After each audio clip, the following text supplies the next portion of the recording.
এই যে দেখো ডিনা যাচ্ছে চুল কাটতে, আমি আছি, ডিনা আছে, পিছনে আছে কে দাদু, দাদুও চুল কাটতে যাচ্ছে, সবাই মিলে যাচ্ছি। তারপরে ইনা যাবে।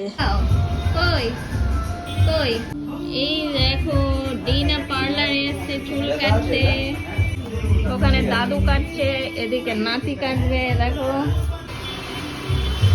পড়ে যাবে পড়ে যাবে। এই দেখো ডিনা মাথায় ক্লিপ আটকেছে, চুল কাটবে। এই দেখো চুল কাটবে, তুমি হাওয়া খাবা। এই যে দেখো এবারে ইনা যাচ্ছে চুল কাটতে যাচ্ছে। হ্যাঁ, আমার সাথে ছাড়া যাবে না, বাবুর সাথে গেলে উল্টো পাল্টা কেটে দেয়। দেখো ইনা কাটছে চুল, ভাইয়ের পরে এবারে দাদা বসে গেছে, চুল কাটতে খুব বিরক্ত ইনা।